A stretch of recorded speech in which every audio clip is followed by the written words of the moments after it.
Queridos, retorno a dizer qual texto nós iremos meditar, que está em Marcos, no capítulo 4, nós iremos ler do versículo de número 1 até o versículo de número 20.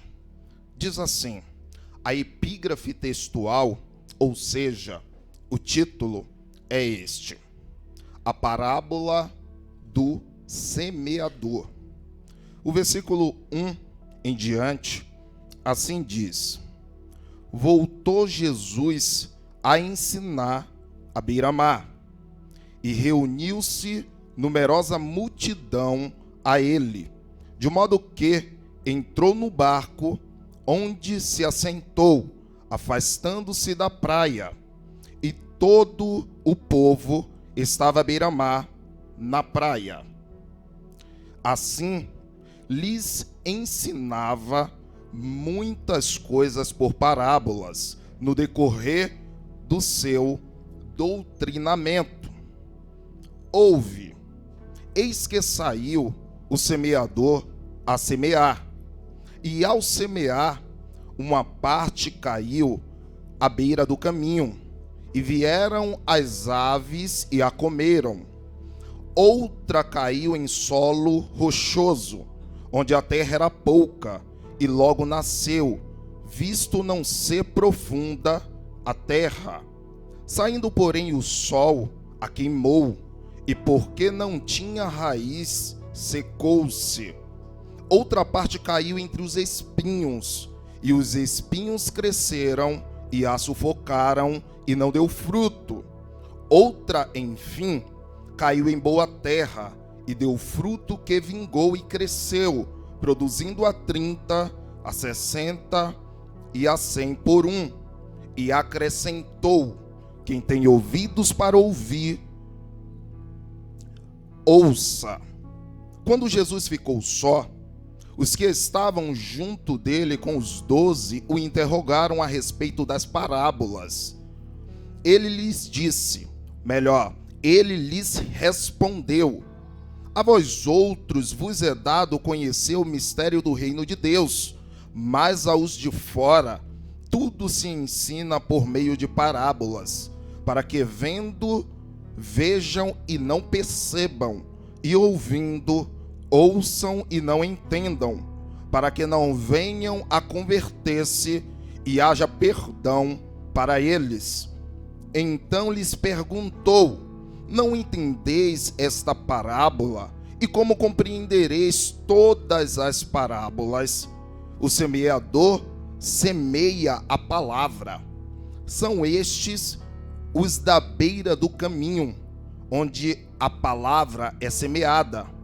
E enquanto a ouvem, logo vem Satanás e tira a palavra semeada neles. Semelhantemente, são estes os semeados em solo rochoso, os quais, ouvindo a palavra, logo a recebem com alegria, mas eles não têm raiz em si mesmos, sendo antes de pouca duração. Em lhes chegando a angústia ou a perseguição por causa da palavra, logo se escandalizam.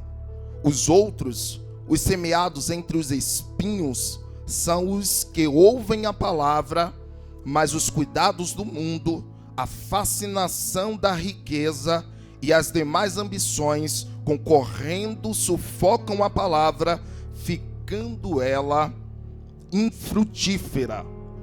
Os que foram semeados em boa terra são aqueles que ouvem a palavra e a recebem, frutificando a 30, a 60 e a 100 por um. Glória a Deus. Eu não tenho sombra de dúvidas que o Senhor, na sua graça, Ele tem falado conosco por intermédio das canções, por meio das quais nós louvamos a Ele. Mas eu creio piamente que o Senhor ainda tem uma palavra para nós nesta manhã. Eu peço extrema atenção, irmãos. Eu terei que explicar bastante algumas questões relacionadas ao texto que nós lemos. Então, é necessário muita atenção para que tenhamos um entendimento claro acerca desta passagem que o Senhor Jesus Cristo, esta parábola, foi Ele quem proferiu.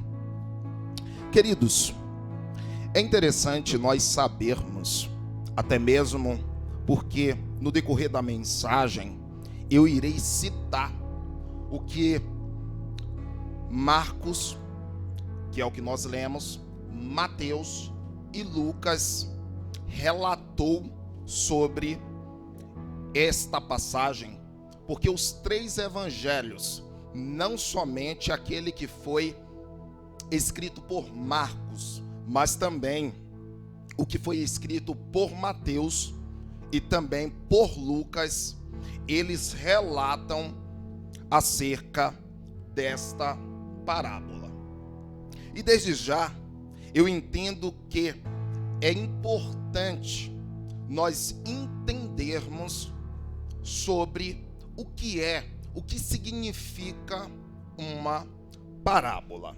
Queridos, parábola, ela é uma história. E esta história, ela pode ser real ou inventada. E ela tem como objetivo, como propósito, ilustrar uma verdade espiritual, uma ideia. A grosso modo falando, parábola é uma comparação, é uma metáfora, é uma símile. Queridos, para que entendamos isso, eu quero dar um exemplo. Lá em João, no capítulo de número 12, no versículo 24, Jesus, ele diz assim: se o grão de trigo caindo na terra não morrer, ele fica só. Todavia, se morrer, ele produz frutos. O que Jesus Cristo queria dizer quando ele contou esta história, esta parábola do grão de trigo? Ou seja, Jesus Cristo estava comparando a sua missão vindo à terra, a necessidade da sua morte, para que nós fôssemos alcançados com o processo do plantio de um grão de trigo. Assim como um grão de trigo, ele deve morrer caindo na terra, ele deve germinar, para que frutos sejam gerados, a árvore cresça, a planta e gere frutos. Assim seria a morte de Cristo. Ele precisava morrer para que por meio da sua morte, vidas fossem alcançadas. Ou seja, Jesus comparou a sua missão com o processo do plantio de um grão de trigo. Então ali também é uma parábola. Entendendo isto, irmãos, agora vamos analisar o texto que nós lemos, porque Jesus Cristo também, ao contar esta parábola ou história, ele tem como propósito, objetivo, ilustrar uma verdade espiritual. E esta verdade, queridos, é tão importante a ponto de, no versículo 9, ele dizer: quem tem ouvidos para ouvir, ouça. Ou seja, é uma história que ilustra uma verdade extremamente importante. É necessário sabermos onde Jesus Cristo estava no momento que ele contou esta parábola. Olhe para o texto, deixem as Bíblias abertas. No versículo 1, Marcos, ele vai nos dizer assim: voltou Jesus a ensinar à beira-mar, e reuniu-se numerosa multidão a ele, de modo que entrou no barco, onde se assentou, afastando-se da praia, e todo o povo estava à beira-mar, na praia. Queridos, Marcos nos diz que Jesus estava à beira-mar, onde ele retornou, ou seja, voltou a ensinar. Marcos nos diz que Jesus voltou a ensinar à beira-mar, porque em outras ocasiões isso já havia acontecido. Jesus Cristo já havia ensinado, pastor Gerberson, multidões em outras ocasiões à beira-mar. Onde podemos ver isso? Marcos mesmo, no capítulo 2, no versículo de número 13, Marcos diz assim: de novo, saiu Jesus para junto do mar, e toda a multidão vinha ao seu encontro, e ele os ensinava. Queridos, Marcos também, ele vai nos dizer que havia ali, naquele local onde Jesus Cristo estava ensinando, uma multidão. Provavelmente eram milhares de pessoas, e por isso Jesus teve que entrar no barco e se afastar para poder ensinar aquela multidão. Olhe para a sua Bíblia, eu quero estar lendo uma vez mais o versículo 1 e o versículo de número 2. Diz assim: voltou Jesus a ensinar à beira-mar, e reuniu-se numerosa multidão a ele, de modo que entrou no barco, onde se assentou, afastando-se da praia, e todo o povo estava à beira-mar na praia. Assim lhes ensinava muitas coisas por parábolas, no decorrer do seu doutrinamento. Queridos, eu fico fascinado com Jesus Cristo. Jesus Cristo, ele não perdia uma oportunidade de ensinar. Jesus Cristo entendia, irmão Alex, que o ensinamento, o doutrinamento é extremamente importante. Quando você lê os evangelhos, você vai ver que em muitas passagens havia uma grande multidão e lá estava Jesus Cristo ensinando. Esta passagem é linda, porque Jesus Cristo, ao ver a multidão como ovelha que não tinha pastor, o que é que Jesus Cristo faz? Ele sobe no barco, ele se afasta um pouco, ele usa o barco de púlpito e dali ele vai pregar o seu célebre sermão, que vai do versículo de número 3 até o versículo de número 9, onde eu desejo ler com vocês. Leiam comigo do 3 até o versículo de número 9. Ouve, eis que saiu o semeador a semear, e ao semear, uma parte caiu à beira do caminho, e vieram as aves e a comeram. Outra caiu em solo rochoso, onde a terra era pouca, e logo nasceu, visto não ser profunda a terra. Saindo, porém, o sol a queimou, e porque não tinha raiz, secou-se. Outra parte caiu entre os espinhos, e os espinhos cresceram e a sufocaram, e não deu fruto. Outra, enfim, caiu em boa terra e deu fruto, que vingou e cresceu, produzindo a 30, a 60 e a 100 por um. E acrescentou: quem tem ouvidos para ouvir, ouça. Amados, olhem para mim. Quando Jesus Cristo contou esta história ou parábola, é possível que os seus ouvintes estivessem vendo o agricultor lançando as sementes no campo próximo. Aquela figura de alguém semeando era algo muito claro para aquela multidão, pois eles eram uma sociedade, um povo agrícola. Na época de Jesus Cristo, quase todo mundo tinha uma horta em sua casa.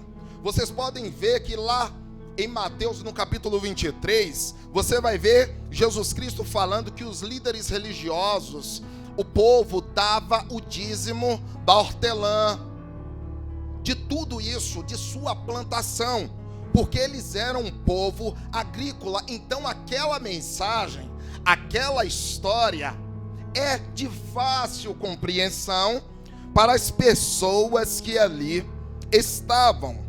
Queridos, após Jesus Cristo contar essa história e despedir a multidão que ali estava, quando ele estava sozinho, possivelmente em uma residência, em uma casa, os seus discípulos, os apóstolos e algumas outras pessoas o interrogaram a respeito da parábola que ele, no caso Jesus, havia contado. Leia o versículo 10 comigo. Quando Jesus ficou só, os que estavam junto dele, com os 12, o interrogaram a respeito das parábolas. Aqui, os discípulos e aqueles que estavam com eles vão fazer duas perguntas para o Senhor Jesus Cristo sobre a parábola que ele havia contado. É importante entendermos isso. Duas perguntas. A primeira pergunta, queridos, que eles irão fazer a Jesus Cristo é esta: por que ele usava parábolas para falar com as multidões?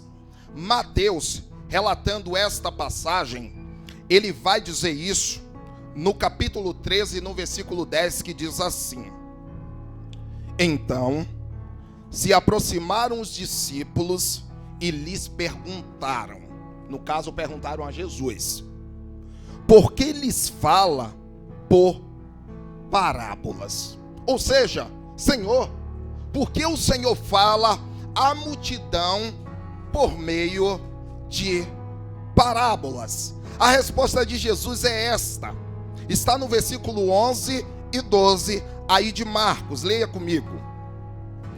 Ele lhes respondeu: a vós outros vos é dado conhecer o mistério do reino de Deus, mas aos de fora tudo se ensina por meio de parábolas, para que vendo, vejam e não percebam, e ouvindo, ouçam e não entendam, para que não venham a converter-se e haja perdão para eles.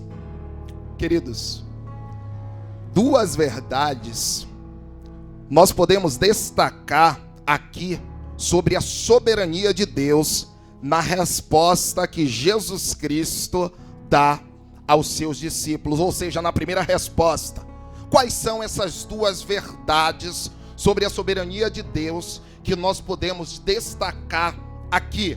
A primeira verdade é que os mistérios do reino de Deus, ou seja, sua ação, ele mesmo como rei, só pode ser conhecido por aqueles que ele, no caso Jesus, quer revelar-se. É a primeira verdade que nós encontramos aqui. Só conhece a Deus aqueles a quem ele mesmo assim deseja revelar-se. Você está aqui hoje, ouvindo a palavra de Deus, o buscando, sabe por quê? Porque a você, ele soberanamente assim decidiu revelar-se. E glória a Deus por isso. Queridos, por isso nós devemos agradecer a Deus, irmãos, porque ele mesmo decidiu assim revelar-se a nós, os mistérios do seu reino, a sua ação divina. Ele mesmo como rei, assim ele decidiu revelar-se, nos livrando da ira vindoura. E isso é motivo de nós vivermos para a glória dele. uma vida agradecida a Ele, porque estávamos caminhando a passos largos para o inferno, mas Ele, na sua graça, sem mérito algum em nós, decidiu revelar-se a nós. Olha o texto que Jesus Cristo diz de novo, só a primeira parte do versículo 11. E Ele lhes respondeu: a vós outros vos é dado conhecer os mistérios do reino de Deus. Não foi eles que decidiram buscar conhecer, foi concedido esse conhecimento por graça a eles. Primeira verdade que nós podemos destacar. A segunda verdade é esta: que a outros, o próprio Jesus diz que não é dado a conhecer os mistérios do reino de Deus, e por isso ele ensinava por meio de parábolas. A uns é dado, mas a outros não, porque o soberano Deus, criador de todas as coisas, assim o decidiu. Louvado seja Deus por isso. A pergunta que nós devemos fazer não é porque não a todos, não é esta, mas sim porque a mim, porque eu sou igual a eles, mas a mim tu decidiste revelar, salvar. É isso que nós deveríamos perguntar. Queridos, a uns é dado conhecer e a outros não. O Senhor é um Deus soberano e sua graça Ele manifesta a quem Ele deseja manifestá-la. Algo interessante que Mateus, relatando também esta passagem, eu quero ler para vocês no capítulo de número 13, no versículo 13 e 15, Mateus diz assim: por isso lhes falo por parábolas, porque vendo não veem, e ouvindo não ouvem, nem entendem, de sorte que neles se cumpre a profecia de Isaías: ouvireis com os ouvidos, e de nenhum modo entendereis, vereis com os olhos, e de nenhum modo percebereis, porque o coração deste povo está endurecido. De mau grado ouviram com os ouvidos e fecharam os olhos, para não suceder que vejam com os olhos, ouçam com os ouvidos, entendam com o coração e se convertam e sejam por mim curados. Jesus aqui se refere em Mateus à profecia que está lá em Isaías, no capítulo 6, no versículo 9. Isaías haveria de ser enviado a um povo que não entenderia a sua mensagem, não daria ouvidos a ela, consequentemente não se converteria. Toda a pregação, irmãos, de Isaías não era para converter aquelas pessoas, mas sim para condená-las por terem rejeitado a Deus. O uso de parábolas aqui é justamente, pastor Gerberson, um juízo de Deus para tornar aqueles que rejeitaram o reino e seu rei ainda mais cegos. É por isso que Jesus Cristo usava parábolas, para tornar aquele povo de coração duro ainda mais cegos, porque eles fechavam seus olhos, tampavam seus ouvidos para ver a verdade de Deus. Queridos, dito isto, vamos para a segunda pergunta que os discípulos, juntamente com outros, fazem a Jesus Cristo. Esta é a pergunta: qual era o significado daquela parábola? Lá em Lucas, no capítulo 8, no versículo 9, eu irei ler na versão NVI, que é a nova versão internacional, diz assim: seus discípulos perguntaram-lhe o que significava aquela parábola. Ou seja, a segunda pergunta, os discípulos de Jesus Cristo perguntam: mestre, mas o que significa esta parábola? Qual é a verdade espiritual que tu queres passar por meio desta parábola? Tem algo interessante aqui. Jesus Cristo, ele não vai responder, irmão Rony, imediatamente sobre o significado da parábola. Jesus Cristo não vai responder de imediato a segunda pergunta que foi feita. Na realidade, ele vai questionar, minha esposa, seus discípulos com outra pergunta que está no versículo 13 aí de Marcos, onde nós lemos no capítulo 4, e eu peço que vocês leiam comigo. Olha o que Jesus Cristo vai dizer. Então lhes perguntou: não entendeis esta parábola? E como compreendereis todas as parábolas? Ou seja, o Senhor Jesus Cristo está dizendo: se vocês não entenderam esta parábola que eu acabei de pronunciar, como vocês entenderão as outras parábolas? É bom nós entendermos isso aqui, é fundamental. Com esse questionamento, ou pergunta que Jesus Cristo faz aqui, queridos, nós entendemos que esta parábola do semeador é uma espécie de chave. Uma chave para que nós compreendamos as outras parábolas. Veja bem, se vocês não entenderam esta parábola, como vocês entenderão as outras? Então, esta parábola é uma espécie de chave para que nós compreendamos as outras parábolas. Mas por que esta parábola é importante para a compreensão das outras? Talvez seja essa pergunta que façamos, e eu quero vos responder. Nas parábolas, irmãos, que Jesus Cristo contou, pelo menos na maioria delas, ele falou muito sobre o reino de Deus, que estava se manifestando, irmão Alex, e que já estava entre as pessoas naquela época. Porém, muitos estavam rejeitando esse reino, a mensagem desse reino e seu rei, que era Jesus Cristo. Muitos os rejeitaram, ou melhor, a mensagem e o seu rei, no caso, Jesus. E essa parábola do semeador, ela vai explicar que os cidadãos desse reino estavam recebendo a mensagem e compreendendo. Aqueles que estavam rejeitando a mensagem e seu rei, que no caso é Jesus Cristo, eles não eram cidadãos desse reino, e a eles não fora revelado os mistérios do reino de Deus.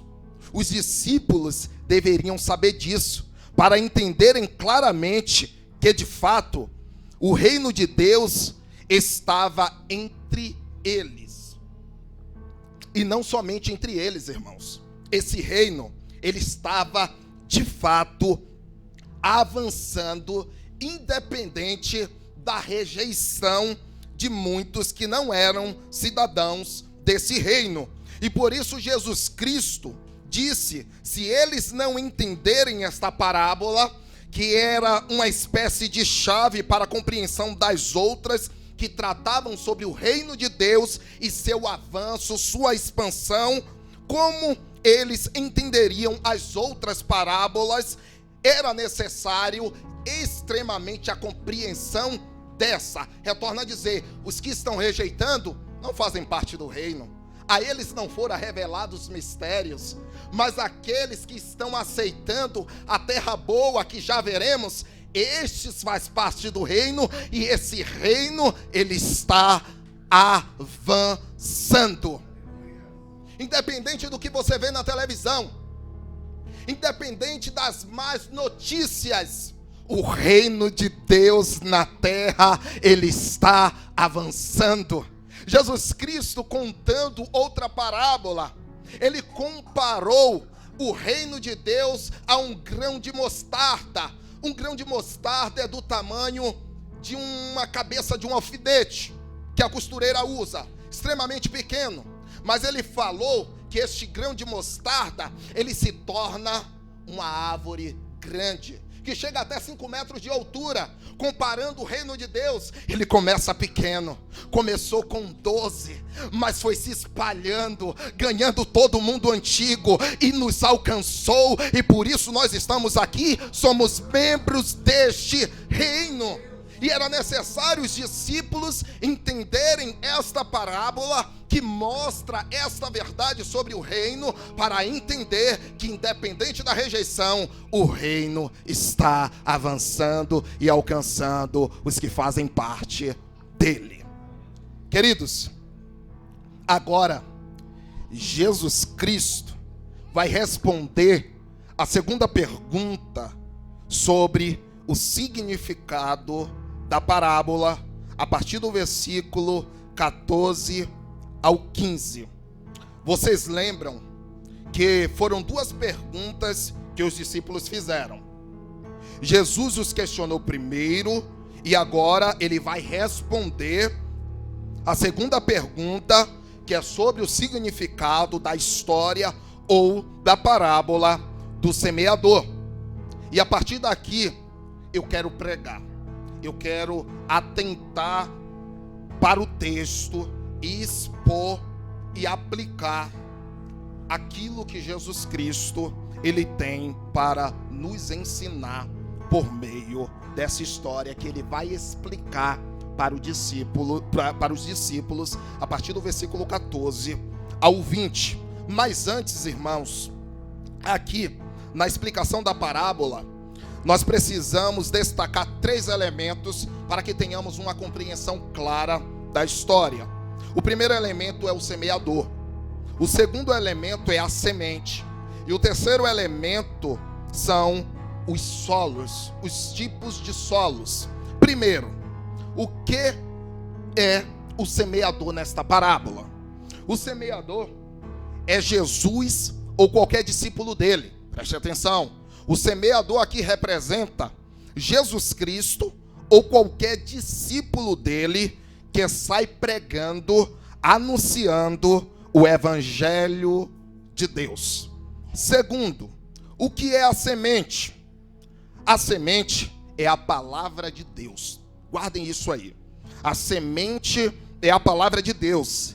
Ela é a palavra da verdade que regenera e produz vida no coração daqueles que a recebem verdadeiramente. Terceiro, o que são os solos? Os solos, queridos, representam 4 tipos de coração, ou pessoas, Filipe, que recebem a semente, que é a palavra de Deus. Guardem isso aí. Dito isto, quero que vocês leiam comigo o versículo 14 e o versículo de número 15. A partir daqui, retorno a dizer, é a explicação da parábola. O semeador semeia a palavra. São estes os da beira do caminho, onde a palavra é semeada. E, enquanto a ouvem, logo vem Satanás e tira a palavra semeada neles. Aqui, irmãos, Jesus Cristo está explicando aquilo que ele havia dito nos versículos de número 3 e no versículo de número 4. Olhe de novo para mim. A gente tem que expor versículo por versículo. Diz assim no 13 e 4 ainda de Marcos, capítulo 4. Ouve, eis que saiu o semeador a semear. E ao semear, uma parte caiu à beira do caminho, e vieram as aves e a comeram. Queridos, para que nós entendamos o que Jesus Cristo acabara de dizer aqui, é necessário eu falar acerca de algo da Palestina. Na época de Jesus Cristo, na Palestina, ela era coberta de campos. A Palestina era coberta, irmãos, aquela região de campos. Os campos não eram rodeados por muros como nós vemos hoje, ou cercas. Seus limites eram trilhas, pastor Gerberson. Tipo, hoje você sai para um local de campo, você vê cercas. você vê muros. Mas, retorna a dizer, na Palestina não. Na Palestina, o que vai como é que eu posso dizer para vocês? O que vai cercar, o que vai pôr limites, obrigado pastor, são trilhas, são caminhos estreitos ao redor desses campos. É interessante sabermos que viajantes de toda parte utilizavam-se dessas trilhas. Lá em Mateus capítulo 12, no versículo 1, descreve como Jesus e os seus discípulos colheram grãos para comerem enquanto andava por esses caminhos. Ou seja, Jesus Cristo estava indo para um determinado local e passando por essas trilhas, Alex, ali do lado ficavam as plantações. E Jesus Cristo com seus discípulos, passando por esses caminhos que delimitavam esses campos, ele aproveita para entrar ali os discípulos e colherem, para que nós tenhamos uma ideia clara. O semeador utilizava desses caminhos, queridos, para semear no seu campo. Ele colocava uma sacola com sementes pendurada no ombro, e à medida que ia e vinha, pastor Jefferson, nessas trilhas, ele tomava um punhado de sementes e as lançava ali no seu campo. Esse método de semeadura fazia com que algumas sementes elas caíssem nessas trilhas. Ou seja, pensa aqui comigo, sacola no ombro, pega a semente, está naquele caminho, lança no campo. Quando ele pegava a semente, irmã Rosa, da sua sacola, consequentemente o que acontecia? Algumas sementes caíam à beira do caminho. A terra dessas trilhas eram totalmente batidas. O pisar daqueles que ali passavam, o clima seco, fazia com que aquela terra, minha querida irmã, fosse tão dura a ponto das sementes não entrar. Ela caía e permanecia na superfície, porque era como um asfalto. Muita gente passava, vocês já viram terra assim? Ela se torna muito dura como um asfalto, e a semente não tem como penetrá-la. Queridos, o Senhor Jesus Cristo compara alguns corações com esse tipo de solo batido, um solo duro.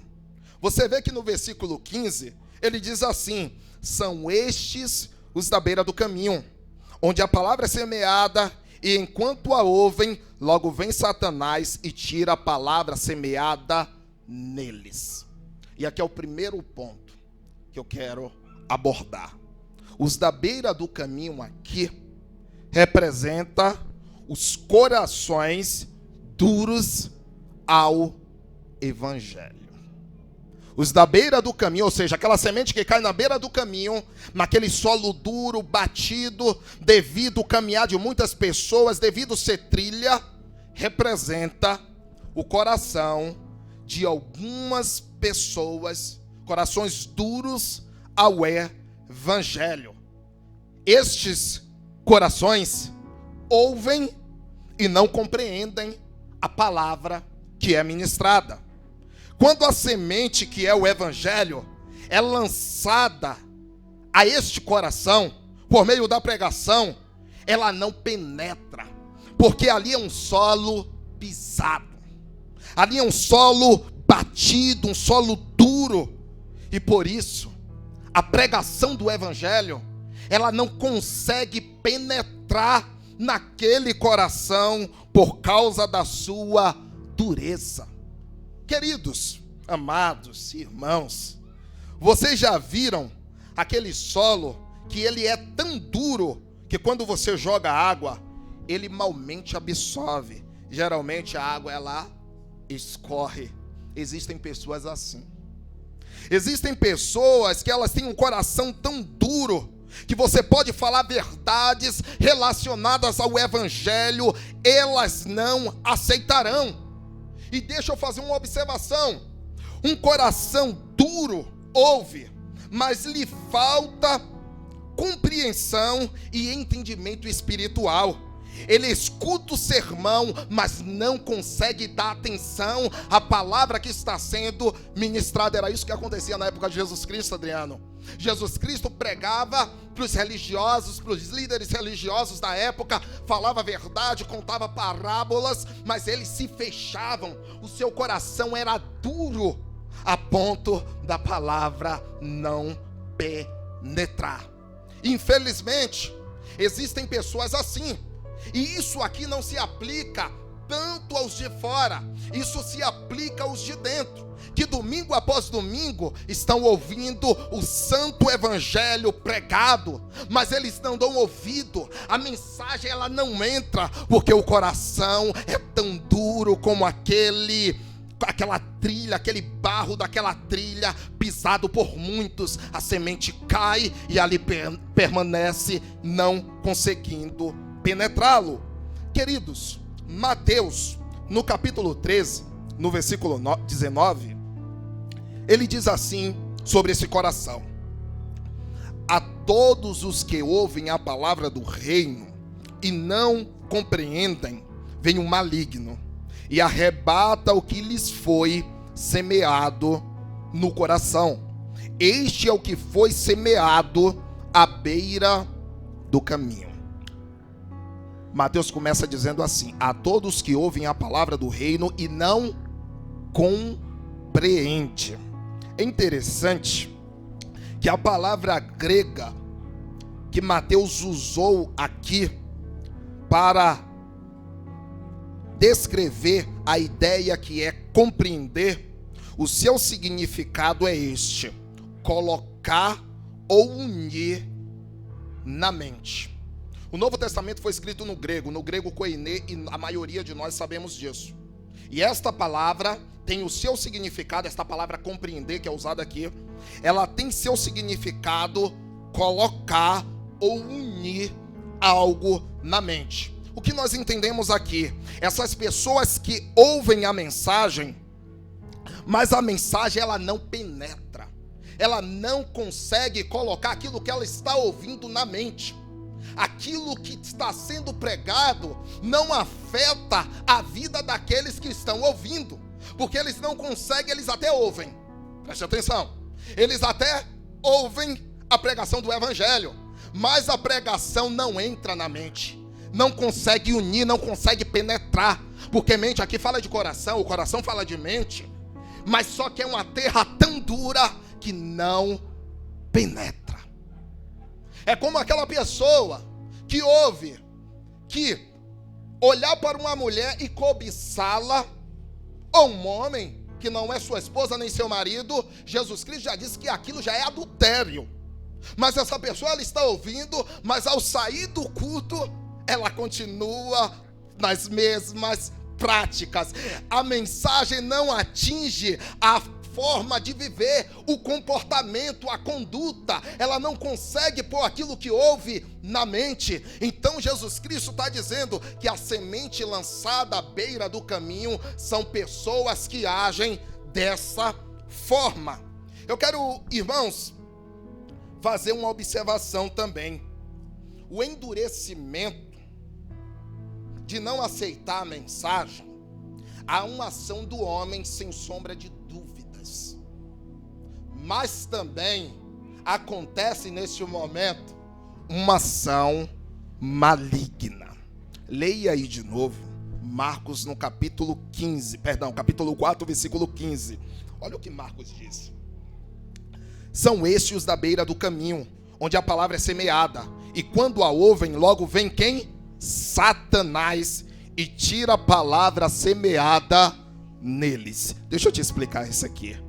A semeadura durante a pregação ou a evangelização pessoal é roubada por Satanás. Perdão, a semeadura não, a semente.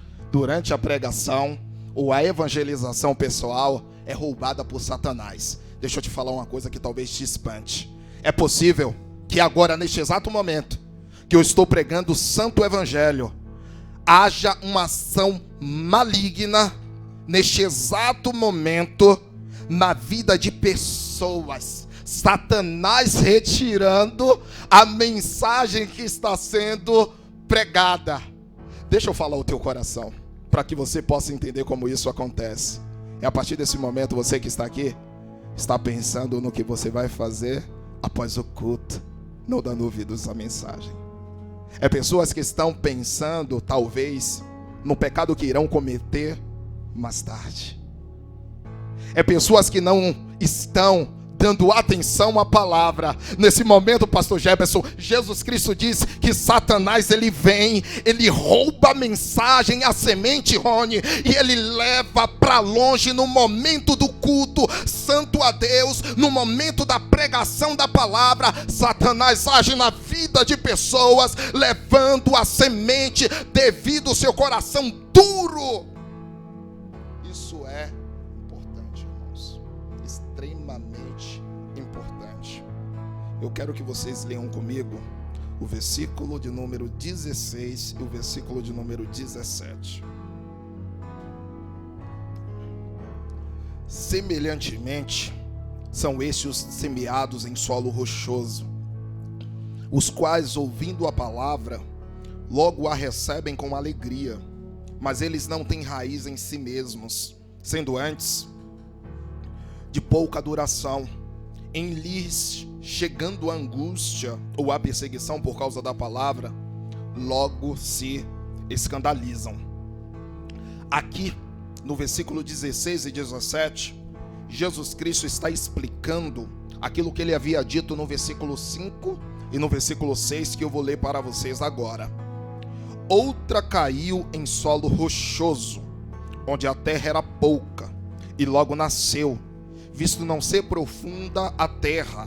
Saindo, porém, o sol a queimou, e porque não tinha raiz, secou-se. Irmãos, quando nós lemos esta passagem, logo nós chegamos à conclusão que um terreno ou um solo rochoso é aquele que possui o quê? Muitas pedras. Porém, eu quero vos dizer que aqui eu não acredito que esteja descrevendo este tipo de solo, onde há muitas pedras ali na superfície.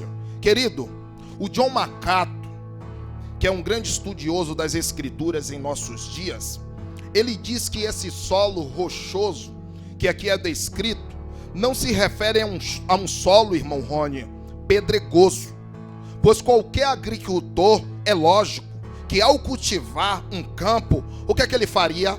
Ele removeria todas as pedras, preparando o solo para que ele pudesse lançar a semente, correto? Os estudiosos dizem que em Israel, isso aqui é muito interessante, há uma camada de rocha, pastor Jefferson, no subsolo. Em alguns lugares de Israel, essa camada chega muito próximo da superfície, que restam apenas alguns centímetros para alcançar o solo visível. Quando a semente é lançada nesses lugares, suas raízes logo alcançam a rocha, não tendo o quê? Mas para onde ir? Porque ali embaixo é tudo pedra. Logo as plantas, elas geram folhagens bonitas que porém, quando vem o sol, elas são as primeiras a morrer. Sabe por quê? Porque ali embaixo é terra. Consequentemente, quando as suas raízes vão se aprofundando no solo, o subsolo é pedra. Logo, suas raízes não tem mais para onde ir buscar umidade. Consequentemente, ela logo nasce, ela cresce, produz folhagens. Todavia, quando o sol sai, o que é que acontece? Essas plantas são as primeiras a morrer, porque suas raízes não são profundas. E o Senhor Jesus Cristo compara alguns corações com esse tipo de solo pedregoso. Leia comigo de novo o 16 e o 17. Você precisa entender isso claramente. Semelhantemente, são estes semeados em solo rochoso, os quais, ouvindo a palavra, logo a recebem com alegria. Mas eles não têm raiz em si mesmos, sendo antes de pouca duração. Em lhes chegando a angústia ou a perseguição por causa da palavra, logo se escandalizam. Queridos, o solo rochoso aqui, sabe o que representa? Representa os corações superficiais. É o coração que recebe a palavra de maneira impulsiva, sem profundidade, sem perseverança. Qualquer tipo de angústia ou perseguição, sabe o que é que faz? Essa pessoa parar, essa pessoa desistir. A expressão que nós vimos aqui no texto, pouca duração, indica que estas pessoas aceitam a palavra superficialmente ou momentaneamente. Quais são as características que nós podemos destacar de um coração superficial? A primeira característica é esta: um coração superficial tem uma resposta imediata à palavra de Deus. Todavia, porém, entretanto, essa resposta é irrefletida. Ele não reflete, ele apenas responde. A princípio, queridos, ele recebe a palavra de Deus, o texto diz como? Com alegria. Sua decisão é baseada em quê? Em emoções, mas não na reflexão. E é importante sabermos que o próprio Cristo diz que nós devemos avaliar o custo para segui-lo. Nós devemos refletir sobre isso, queridos. É interessante. Essas pessoas, elas são como fogo de palha. Vocês já viram fogo de palha? Pega um monte de palha seca, lança um fósforo, vai pegar aquele fogo, aquela coisa toda, aquele fogaréu. Todavia, é de curta duração. Ele apaga bem rápido. Tem pessoas que é dessa forma, Evandro. Segundo, um coração superficial não tem profundidade nem perseverança. Sua fé é temporária. Por um tempo, parece crente verdadeiro.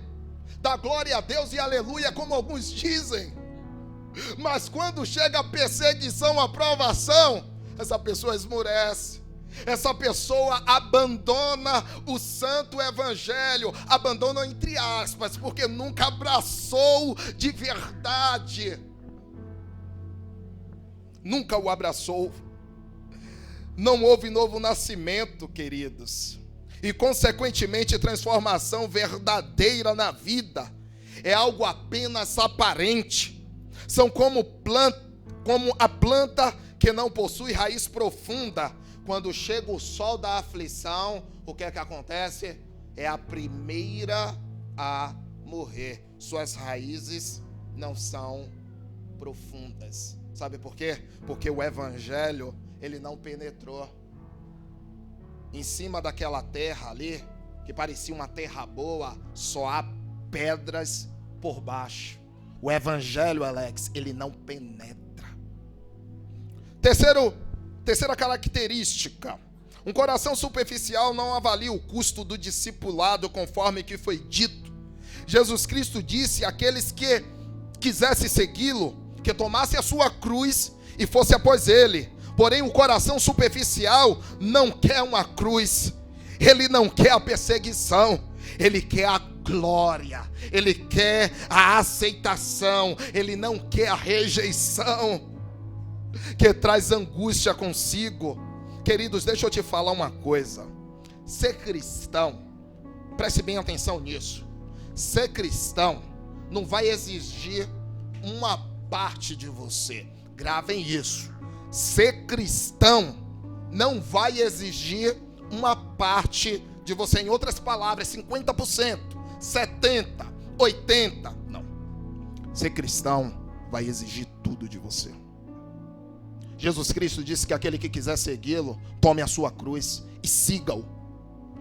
Aquele que quiser segui-lo deve amar menos a si, a sua própria vida, abandonando as suas vontades, para que a vontade do seu Senhor seja concretizada, realizada na sua vida. Mas eu volto a dizer, o coração superficial, ele trabalha com emoções. Ele ouve uma canção muito bonita, ele se emociona, ele diz: Jesus é lindo, eu quero esse Jesus, e abraça. Mas na hora que vê a realidade do evangelho, o custo de seguir a Cristo que ele não avaliou antes, sabe o que acontece?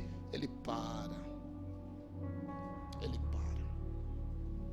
E Jesus Cristo está dizendo que alguns corações são exatamente assim.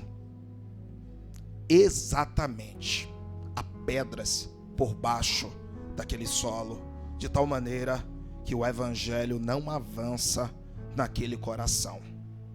John MacArthur, que eu já acabei de citar, diz que convertidos superficiais, pastor Gerberson, são uma das maiores decepções do nosso ministério pastoral, pois gastamos tempo, horas e mais horas discipulando. Aparentemente a fé deles parece encorajadora no início. Olhamos para essas pessoas e achamos que são ótimos cristãos e serão cada vez mais melhores cristãos. Todavia, por não terem raízes profundas, quando surge uma prova, uma perseguição, eles murcham, eles secam, porque só tem aparência. Aparência, irmãos. Nós devemos tomar cuidado com conversões que se mostram só sorrisos e animação, alegria a princípio, sem qualquer sensação de arrependimento ou humildade. Se não houve choro, tristeza pelo pecado, ao ouvir o evangelho, ao ouvir sobre o Deus Santo, ao ouvir sobre o pecador que está diante do Deus Santo, a quem está sendo pregado o evangelho, se não houve isso, é só alegria, abracei esse evangelho, que maravilha, eu ponho isso em dúvida, essa falsa conversão. O evangelho, ele nos confronta. Antes de falar das alegrias do evangelho, ele fala que nós devemos nos arrepender de tudo aquilo que fizemos. Isso nos causa tristeza, porque nós pecamos contra Deus acima de qualquer outro. E quando eu olho para isso, a partir daí, eu percebo que possivelmente o evangelho e suas raízes, a semente, pastor, ela está se aprofundando. Glória a Deus. Leiam comigo o versículo 18, o versículo 19. Outros, os semeados entre os espinhos, são os que ouvem a palavra, mas os cuidados do mundo, a fascinação da riqueza e as demais ambições, concorrendo, sufocam a palavra, ficando ela infrutífera. Aqui, Jesus Cristo está explicando o versículo 7, que diz assim: outra parte caiu entre os espinhos, e os espinhos cresceram e a sufocaram, e não deu fruto. Irmãos, eu não sei se vocês sabem, espinhos não precisam de cuidados. Porém, a planta cultivada, ela carece de muito cuidado para que possa crescer. A planta que é posta em local onde há espinhos, no processo de crescimento, os espinhos crescem mais rapidamente e soltam suas folhas, que que sombreiam a planta cultivada, não deixando que esta tome sol. As raízes dos espinhos são mais fortes e, portanto, absorvem toda a umidade do solo. No fim, o que é que acontece? As plantas boas acabam sufocadas. Jesus Cristo está falando que, em certo sentido, isso acontece com alguns corações, quando a semente que é o evangelho é lançada. O Senhor Jesus Cristo agora, queridos, compara estes corações com este tipo de solo, onde há espinhos. E eu quero ler de novo o versículo 18 e 19. os semeados entre os espinhos, são os que ouvem a palavra, mas os cuidados do mundo, a fascinação da riqueza e as demais ambições, concorrendo, sufocam a palavra, ficando ela infrutífera. O solo cheio de espinho aqui representa os de coração ocupado. Corações ocupados. O coração ocupado, para que nós entendamos, é aquele que há espinhos. Estes espinhos representam o quê? As preocupações e ansiedades da época em que a pessoa está vivendo. A fascinação atrativa das riquezas materiais e os prazeres pecaminosos que o mundo tem oferecido, a palavra de Deus fica infrutífera, porque ela concorre nesse coração com tantas outras coisas, com tantas outras sementes. E esta, irmão, é a descrição do homem mundano, que vive para as coisas deste mundo. Ele é consumido pelos cuidados deste século. Seu principal objetivo, propósito, é uma carreira, uma casa, um carro, são roupas caras. Para ele, prestígio, aparência, riquezas, são tudo na vida. Você conhece pessoas assim? Eu sei que vocês já viram pessoas assim. Por algum tempo, essas pessoas se parecem exatamente com os demais crentes. Vêm à igreja, se identificam com o povo de Deus, mostram até mesmo sinais de crescimento. Aparentemente crescimento espiritual. Aparentemente. Tais corações podem ter o desejo de receber a Cristo como Salvador, irmão, sabia? Mas não o farão se isso significar terem de abandonar o mundo e suas ambições. O maior exemplo disso é Lucas capítulo 18, se não me falha a memória. Lucas capítulo 18 retrata a história do jovem rico, que pela graça de Deus eu até já preguei aqui. A passagem do jovem rico retrata claramente. Você vê um jovem que vai até Jesus Cristo, e ao chegar até Jesus Cristo, André, ele diz para Jesus Cristo: bom mestre, o que farei para herdar a vida eterna? Jesus Cristo tem um diálogo com aquele jovem. Chega em um momento do diálogo, Jesus Cristo diz para aquele jovem que era rico: vende tudo que você tem, reparte com os pobres, e depois vem e segue-me, e terás um tesouro no reino de Deus. Sabe o que é que aquele jovem faz? Ele para. Ele pensa, Fernanda, em tudo aquilo que ele tem. E tudo aquilo que ele tem, que é, no caso, o seu Deus, é o que ele segue, deixando de lado a oferta de Jesus Cristo. Ele queria a vida eterna, mas só que o desejo dele, o amor dele, pelaquilo que ele tinha, pelas suas riquezas, era maior do que o seu desejo por vida eterna. Ele queria um Salvador. Ele se aproxima de Jesus Cristo querendo um Salvador, mas um Senhor ele não queria, a quem ele deveria obedecer, pegar tudo que tem, vender e depois segui-lo. Assim é a nossa geração. A nossa geração quer um Salvador, mas um Salvador que não seja Senhor, porque se é Senhor eu devo obedecê-lo. Mas obedecer é difícil, porque muitas vezes eu tenho que deixar aquilo que eu gosto, de fazer aquilo que me dá prazer, das minhas ambições no tempo presente, que são prioridades na minha vida. Então, muitos agem dessa forma, devido às suas ambições, devido às riquezas, como o jovem rico, tendo até um resíduo de desejo por vida eterna, eles deixam de lado e seguem os desejos dos seus próprios corações ambiciosos. Assim são alguns, assim são corações onde há espinhos. Essa concorrência com a palavra sufoca, impedindo que ela cresça. Queridos, muita atenção no que eu vou apresentar aqui para vocês. Cada um destes 3 tipos de coração que nós analisamos aqui é influenciado por um inimigo diferente. O coração endurecido nós vimos que o próprio Satanás, ele faz o quê? Ele rouba a semente. O coração superficial, a carne, simula sentimentos religiosos.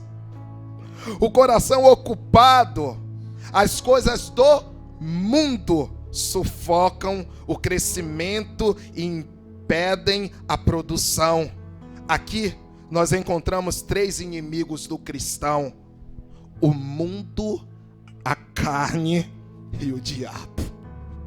Percebeu? O mundo, a carne e o diabo, a quem nós devemos lutar contra, porque a todo momento tenta nos induzir, nos afastar do Deus a quem nós servimos. Queridos, correndo agora para o último ponto, no versículo 20, eu quero ler para vocês, diz assim: os que foram semeados em boa terra são aqueles que ouvem a palavra e a recebem, frutificando a 30, 60 e a 100 por um. Aqui Jesus Cristo está explicando o versículo 8, onde ele diz: outra, enfim, caiu em boa terra e deu fruto, que vingou e cresceu, produzindo a 30, a 60 e a 100 por um.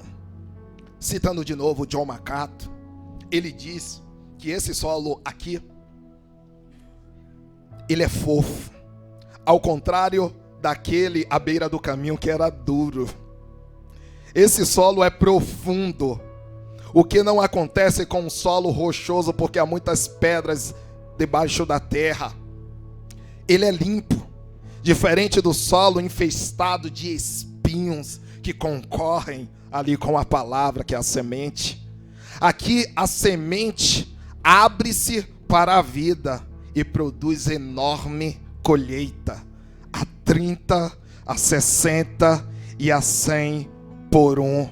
O Senhor Jesus compara alguns corações com esse tipo de solo. Queridos, olhar para os 3 tipos de solo ruim, que produzem seus resultados indesejáveis, pode fazer o quê? Nos desanimar a lançarmos a semente.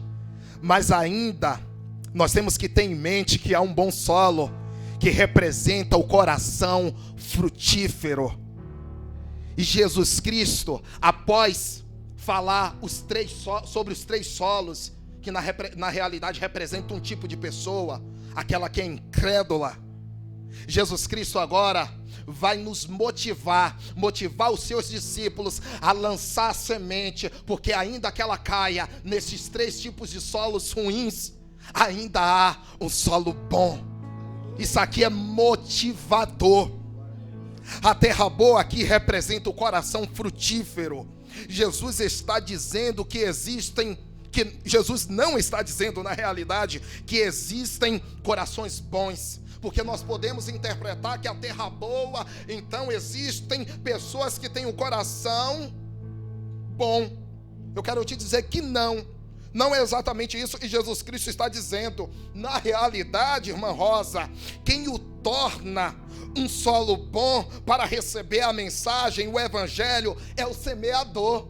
E o semeador, neste caso de preparar este solo que é o coração, não somos nós, é a pessoa bendita do Senhor Jesus Cristo, que mediante o seu Espírito Santo, ele trabalha nos corações endurecidos, tornando-os terra boa, para que recebam a semente que é o santo evangelho.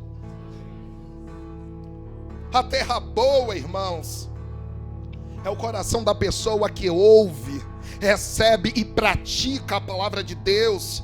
É o coração das ovelhas de Jesus que ouvem a sua voz e o seguem. Os frutos são produzidos em diferentes proporções e de formas diferentes. Nós vimos, e de forma crescente, 30, 60 e a 100 por um. 30, 60 e a 100 por um. Jesus Cristo queria que seus discípulos, queridos, soubessem que há um imenso terreno que está lavrado pelo Espírito Santo, pronto para receber a santa mensagem. do Evangelho, que é a semente representada aqui. E este solo bom dará muitos frutos. Muitos frutos. Eu te disse que Jesus aqui está animando os seus discípulos. Porque de fato, irmãos, com essa pregação que eu vos trouxe nesta manhã, ouvindo sobre tantos tipos de corações, onde eles não aceitarão a semente, o santo evangelho, não prosperarão nesses corações, ou não prosperará, isso acaba nos entristecendo. Quantas vezes você pregou o evangelho? Quantas vezes você marcou de visitar, pessoas desmarcaram? E muitas vezes isso entristece, devido àquele solo, àquele coração que não está aberto ao evangelho. Mas eu quero que vocês olhem para esta mensagem de Jesus Cristo. Em meio a tudo isso, há uma terra preparada por Jesus Cristo, esperando esta semente, que nós que somos os semeadores iremos lançar. Meu propósito aqui, a partir deste momento, é motivá-los. Esta igreja completou esta semana 4 anos. E graças a Deus, olha quantas pessoas estão aqui. Amanhã, se Jesus Cristo não voltar, completará 5 anos. E esta igreja, daqui a 1 ano, ela pode estar abarrotada de pessoas que foram alcançadas pela semente que você, como semeador, lançou.